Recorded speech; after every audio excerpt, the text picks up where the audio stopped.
Éric Tegner, qui est directeur Merci, de la rédaction du Livre Noir. Vous sortez d'ailleurs un magazine, on va voir la couverture, Immigration, réagir ou périr, avec en particulier un sondage à l'intérieur. Et justement, il y a des réponses. Il y a des réponses aux questions que vous posez, Rudy. Par exemple, faut-il supprimer les aides pour les étrangers en situation irrégulière? Donc, ce qui arrêterait peut-être de faire un appel d'air. 72% des Français sont favorables, Éric. 72%. Oui, ça c'est ce qu'on souhaitait faire, parce qu'effectivement il y a les grands discours, mais derrière il y a des propositions concrètes qui sont poussées aussi par des politiques depuis des années, mais qui n'ont jamais été appliquées. Et ce qu'on constate en regardant ce sondage, c'est que les Français sont majoritairement très dur sur ces questions d'immigration. Et aussi, si on regarde un peu justement cette idée de suppression des aides, ça veut dire quoi? Suppression de l'AME, suppression de l'hébergement d'urgence, suppression également de la gratuité des transports. C'est que même l'électorat d'Emmanuel Macron et de Renaissance le soutient à 79%. Moi, c'est ce que je trouve vraiment intéressant, c'est qu'aujourd'hui, on entend le discours sur l'immigration et on dit oui, mais à un moment donné, en fait, il y a un problème au sein de la majorité présidentielle, c'est clivant, etc. Pas du tout, c'est pas clivant. Même ceux qui votent aujourd'hui Emmanuel Macron soutiennent dans ces différents sondage 70 à 80% l'ensemble de ces mesures, y compris, d'ailleurs, c'est ce qui est intéressant aussi dans certaines propositions, y compris les électeurs de gauche et de la France insoumise. Par exemple, l'expulsion des délinquants étrangers à l'issue de leur peine de prison, c'est-à-dire une remigration, en fait. Eh bien, ça, ce qu'on appelle la double peine, en fait. Double peine, exactement. On va parler. Moi, je voudrais juste qu'on reste sur les choses à l'édition à prendre. Limiter la délivrance de visas, puisqu'on parlait des pays. Limiter la délivrance de visas aux pays qui ne récupèrent pas leurs concitoyens sous OQTF. Ça paraît logique. 80% des Français sont favorables à ça, Mathias Leboeuf. Vous l'êtes aussi? Oui, ça, je trouve ça assez logique. Effectivement, pour le coup, vous voyez, les pays qui ne veulent pas collaborer et récupérer leurs ressortissants qui sont effectivement sous le coup d'une OQTF, je trouve assez logique de contingenter peut-être la délivrance de visas, parce que c'est justement une coopération qui ne se fait pas. Et dans ce cas-là, effectivement, on doit être répressif là-dessus. Est-ce qu'on supprime les aides pour les étrangers en situation régulière? C'était le premier tableau. Les aides sur moi, je crois que, si vous voulez, ça n'arrangera rien. C'est-à-dire notamment l'aide médicale. Les gens arrivent, s'ils ont besoin d'une aide médicale, vous allez quoi? Vous allez laisser périr ou être malade? Non, mais les aides pour les transports, par exemple, on n'est peut-être pas obligé. L'aide pour les transports, elle est anecdotique. Franchement, je crois pas que ce soit l'aide sur les transports. Vous pouvez supprimer l'aide sur les transports. Ça va faire quoi? Ça va générer quoi? En fait, ce qui est important de souligner, c'est que les Français aujourd'hui sont très attachés au droit. C'est pas parce qu'ils sont racistes ou qu'ils sont xénophobes, c'est qu'à un moment donné, là, on est en train de parler. Mais vous avez raison.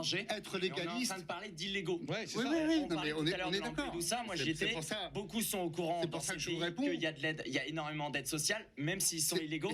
Et c'est ce qui les fait venir aussi. C'est pour ça. Ce qu'il faut, c'est envoyer un message de fermeté qui est clair. C'est de dire, on ne légalise plus les illégaux, en fait. On n'accepte plus cela. C'est pour ça. Les Français, ils en ont assez. C'est pour ça que sur le fait d'être légaliste, effectivement, il y a une loi. Commençons déjà par appliquer la loi et par appliquer, que ce soit sur l'OQTF ou un certain nombre de plans, soyons légalistes et appliquons la loi. Mais les aides, par exemple, vous n'avez pas le sentiment que toutes ces aides qui sont données aux étrangers, c'est un appel d'air?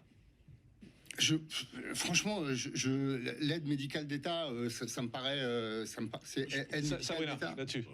Bien sûr que c'est un appel d'air, puisque selon l'OFPRA, déjà, on sait que les migrants maghrébins ou d'origine subsaharienne, d'Afrique subsaharienne, choisissent 3 pays, c'est-à-dire l'Allemagne pour la solidité économique, la Grande-Bretagne pour la tolérance religieuse et la France pour les aides sociales. Donc c'est évidemment un appel d'air, et je trouve que Gérald Darmanin, lorsqu'il souhaite supplanter l'aide médicale d'État en aide médicale d'urgence, il a raison, parce qu'effectivement, encore une fois, c'est adossé sur le coût des contribuables, des impôts que payent les contribuables. Donc évidemment vous croyez franchement que les gens traversent la Méditerranée?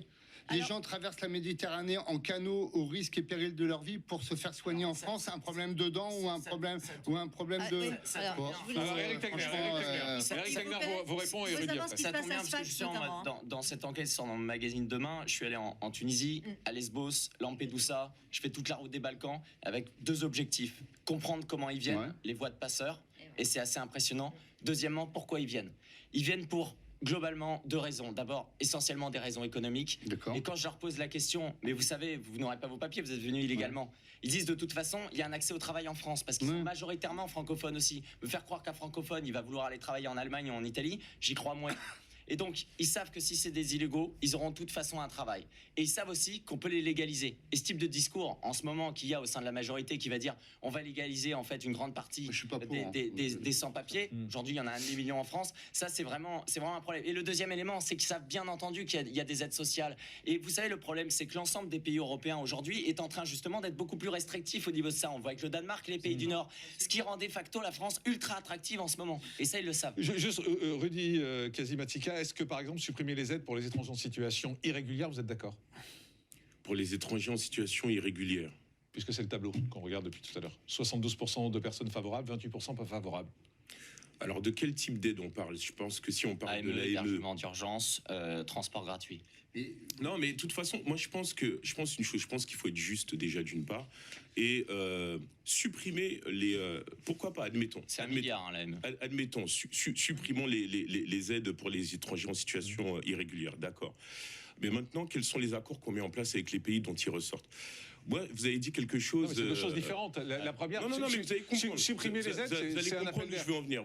Vous avez dit à l'instant que ces étrangers, en tout cas, viennent en France parce qu'ils y trouvent un confort, etc., sur le plan médical ou autre.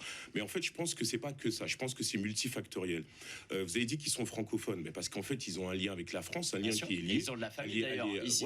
Voilà, mais c'est ce qui fait que plus on va en laisser venir, légaux ou illégaux, plus ils auront de raison de venir. Non, mais et quand leur c'est les pauvres et qu'ils leur payent leur famille. Moi, quand je les interroge, ils me disaient en fait, ma famille est en France. Si vous voulez le regroupement familial, on est en train de faire un cher transfert. monsieur, le regroupement familial, c'est pas quelque chose que les immigrants ont inventé. On en a eu besoin effectivement pour cet effort de participation à l'économie française. Et est-ce qu'on en a encore besoin?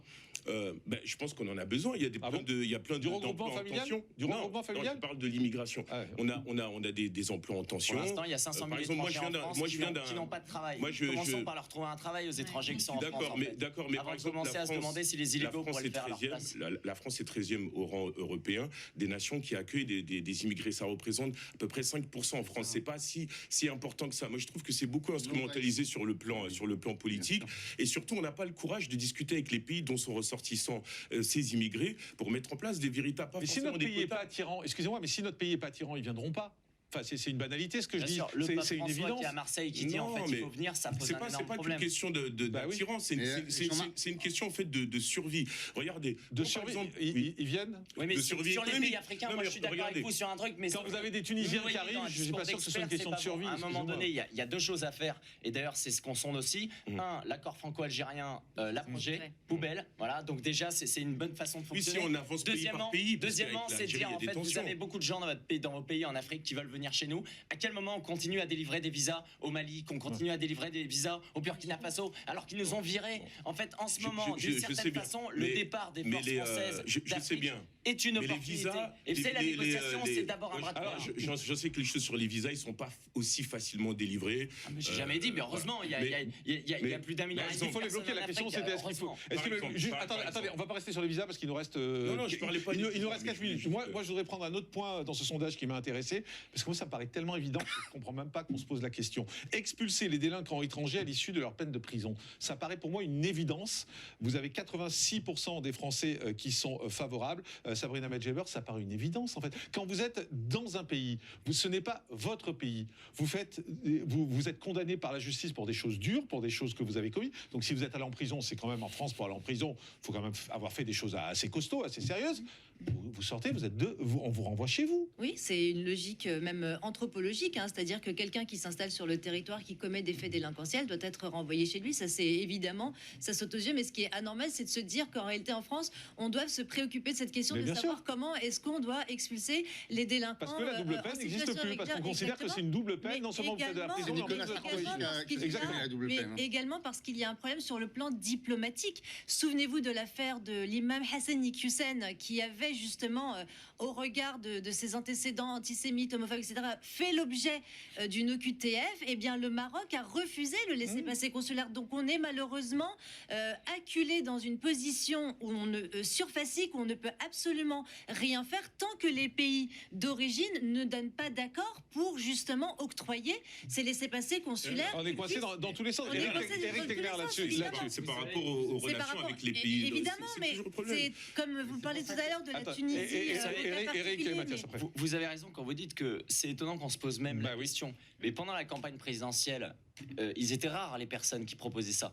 Et quand ils proposaient ça, justement, on disait oui, mais non, mais vous êtes xénophobe. Lorsqu'ils rappelaient que le tiers des prisons françaises aujourd'hui sont remplies d'étrangers et qu'aussi ça pourrait être une bonne solution de les expulser pour libérer des places, C'est vrai. on leur disait vous êtes xénophobe ou alors c'est facilitateur. Et, Moi, ce qui c'est m'intéresse faux. là-dedans, je C'est pourrais pas donner un xénophobe. élément C'est xénophobe de supplémentaire. dire ça? Là-dessus, Moi, je pense que- je pense qu'il y a- 86% des Français sont pense qu'il y a- d'accord. Excusez-moi, je pense juste pour qu'il y a une terminer, pour fille- apporter bah, un élément. Non, mais excusez-moi de c'est parler, apporter un hein. élément technique. Je peux 86% sont continuer à d'accord vous des dire, je peux Français. applaudir aussi, Mais moi, si ce qui vous m'a voulez. marqué, c'est que chez Europe Écologie Les Verts, 83% sont d'accord avec ça. LFI, c'est 65%. Donc en fait, il y en a assez de se retrouver sur des plateaux de télévision où on est minoritaire quand on essaye d'expliquer qu'il faut faire ça, alors que même chez les gens de la France Insoumise, du Parti Socialiste ou d'Europe Écologie Les Verts, eh bien cette opinion-là est Inquiétez majoritaire. pas, Mais je voudrais- Ouais, Mathias Lebeuf, juste. Attendez, je voudrais. Le kaléidoscope de la Tunisie. Vous serez Souvenez-vous de bientôt la au pouvoir, déclaration du vous- président tunisien, Kais Saïd, au sujet des migrants subsahariens. Il les a refusés précisément en raison de quoi? Du risque de la criminalisation de la société et du risque de remplacement des mœurs. Ce qu'il a, en fait, si vous voulez, théorisé le fameux grand remplacement qui est inscrit dans certains discours politiques français. C'est ce qui est exactement. Donc le président tunisien refuse clairement les migrants subsahariens. Madame van der Leyen lui octroie une enveloppe de plusieurs centaines de millions d'euros pour endiguer ce phénomène migratoire. Résultat des courses, vous qui avez enquêté là-dessus, vous savez qu'il y a des passeurs On a vu qui aussi se des font populations se faire Non, agresser mais- malheureusement non, mais en Tunisie, les- hein. mais les Ça a passeurs, deux, trois les chances, migrants ça Allez, reste passent on précisément remonte la couverture de par votre la je suis ville de désolé, on est Sfax, au bout, voilà.